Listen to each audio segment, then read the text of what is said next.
So it is about 9:37 in the morning. August 10th, I think. It's day 33.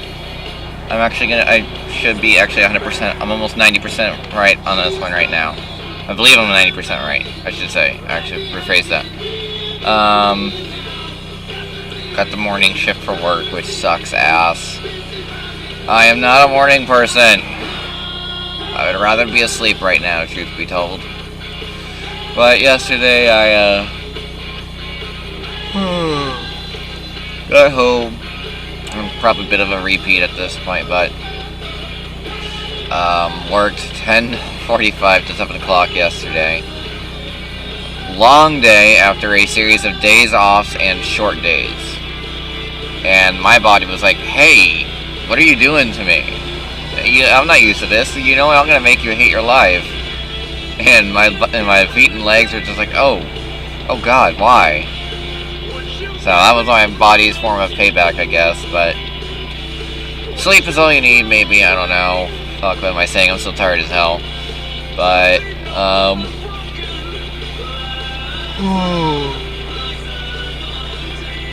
got home, played some League.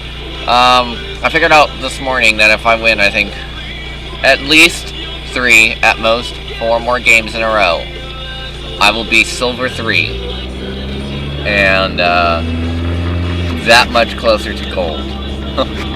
And I don't know how the hell I'm carrying these games sometimes, because if you go to LOLKing and look up DJV9013, you see my match history for ranked. I'm playing a bunch of Ahri. That's it. All I'm doing is playing Ahri mid lane, and I'm winning. All I do is win. I have 1 Riven game in there right now for ranked because mid was taken, and top is I prefer to solo lanes, so I want to learn top a whole lot more, and I need to get better at Riven. But I was against a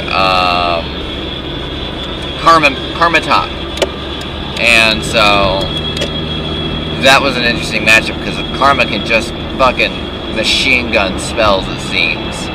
But I had to bait out a lot of the spells so I could get her low on mana during that matchup. But I went top. Riven's pretty fun. Matching with the Lulu, and oh my god, you get tons of damage. It's hilarious. Oh, that was priceless. But yeah, otherwise, I just have a bunch of Ahri games in there, and I'm carrying them so fucking hard because I'm usually going like 11-3, 12-5, stuff like that, and I love it because it's just like, what can I say? I'm good. I love it. It's hilarious, really. But I don't know if it's just because I'm getting lucky or if I'm actually getting better as a player. I mean, I'm playing against golds and platinums and normals now, so I don't know. I guess maybe I could just be outplaying them at this point because I'm playing against people that are better skill level than Silver 3 and Silver 2, pretty much anything. Actually, no, Silver 2 and below. When you get to Silver 1, I think it's a bit more of a tricky thing, but I'm doing better than a lot of Silver 3s, I think, right now. Anything Silver 3 and below for sure, Silver 2, a little bit of leeway, but it's hilarious. It really is. Because, I mean, it's like these people don't know how to stop Ahri. The only one who's ever really stomped me was a Kassadin I laned against. And Kassadin's supposed to be an anti-mage anyways. So he did his job. It wasn't that hard. But the only reason why he was able to was because he had a lot of jungle support.